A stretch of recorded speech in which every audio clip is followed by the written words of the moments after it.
16 Accords of Madness, Volume 12. Malakath's Tale.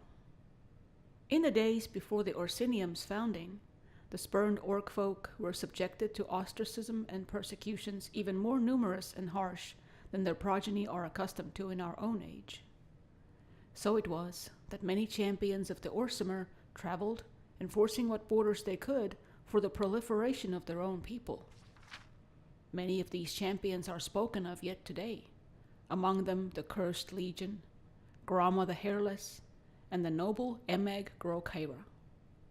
This latter crusader would have certainly risen to legendary status throughout Tamriel, had he not been subject to the attention of certain Daedric princes. Emeg Grokheira was the bastard son of a young maiden who was killed in childbirth. He was raised by the shaman of his tribe, the Grillikamaug, in the peaks of what we now call Normar Heights. Late in his 15th year, Emeg forged by hand an ornate suit of scaled armor, a rite of ascension among his tribe. On a blustery day, he pounded the final rivet, and, draping a heavy cloak over the bulky mantle, Emeg set out from his village for the last time. Word of his exploits always returned home, whether defending merchant caravans from brigands or liberating enslaved beast folk.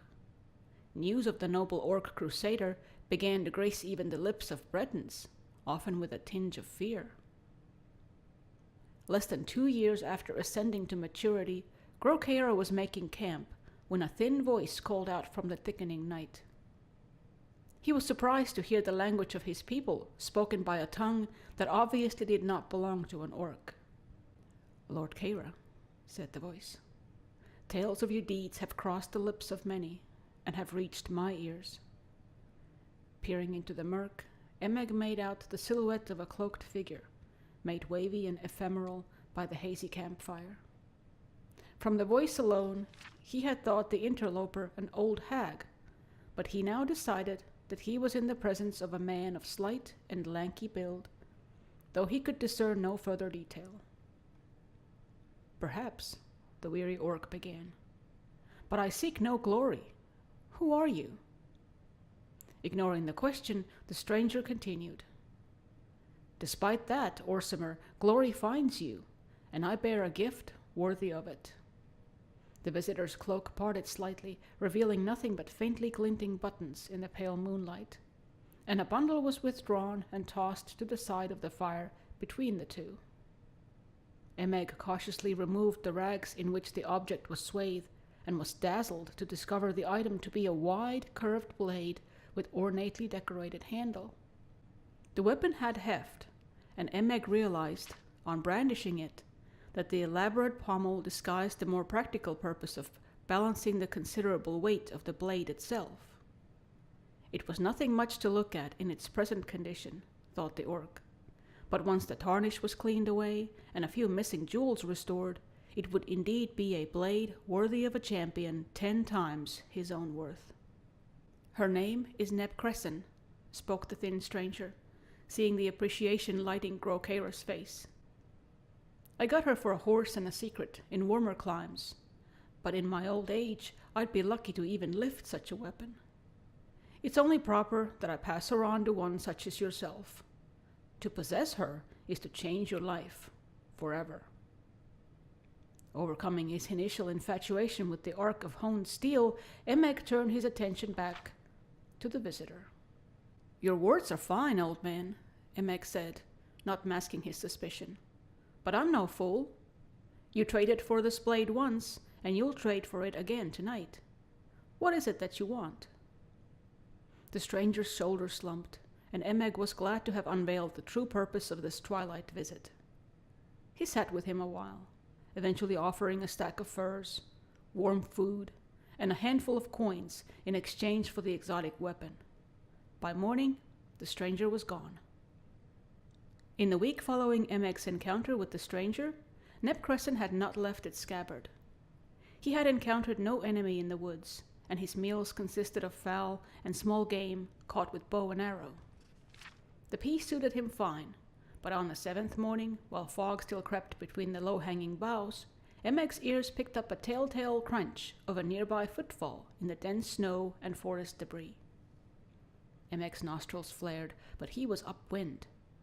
Being able to see or smell his guest, and knowing that the breeze carried his scent in that direction, Emeg's guard was up, and he cautiously drew Neb Crescent from its sheath.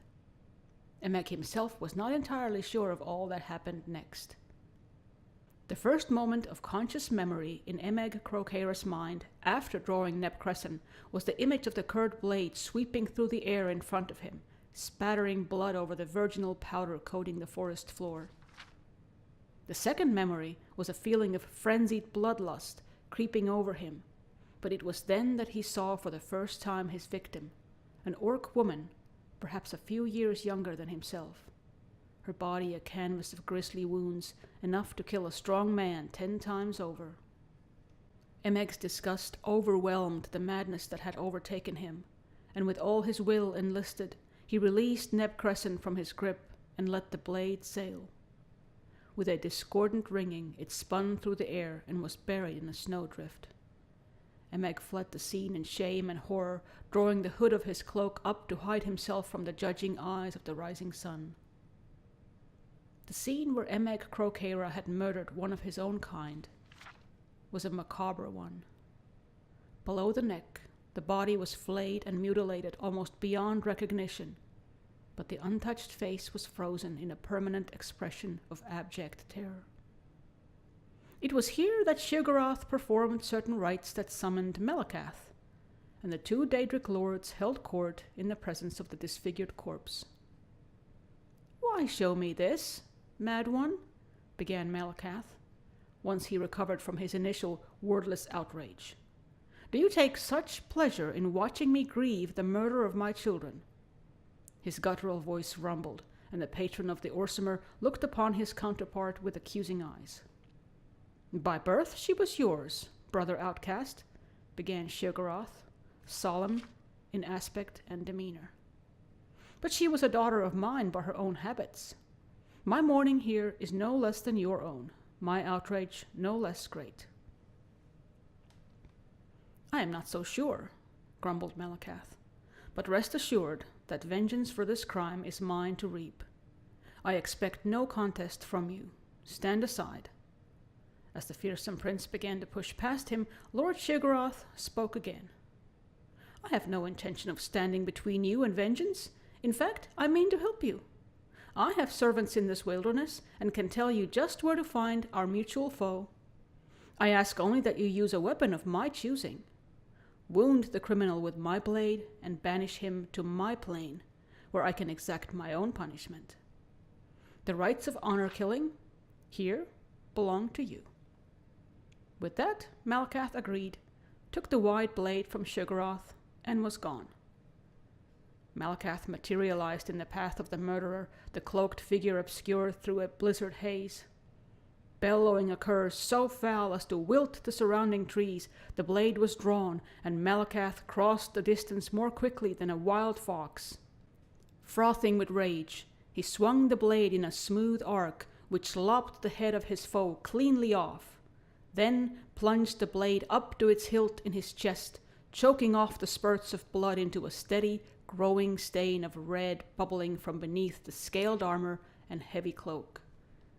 Panting from the unexpected immediacy and fury of his own kill, Melakath rested on a knee as the body before him collapsed heavily backwards, and the head landed roughly upon a broad, flat stone.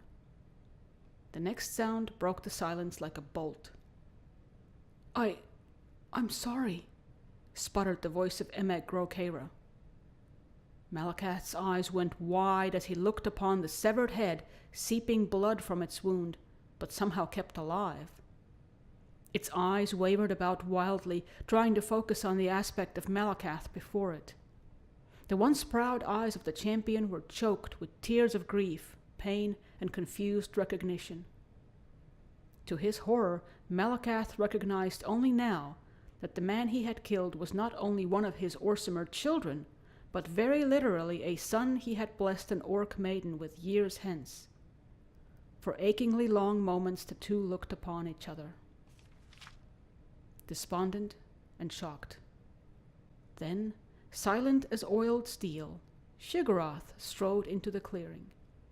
He hefted Emek Crocara's disembodied head and bundled it into a small grey sack. Shigarath reclaimed Nebcrescent from the corpse and turned to walk away. Malakath began to stand, but knelt again, knowing he had irreversibly damned his own offspring to the realm of Shigarath, and mourned his failure as the sound of his son's hoarse pleas faded into the frozen horizon.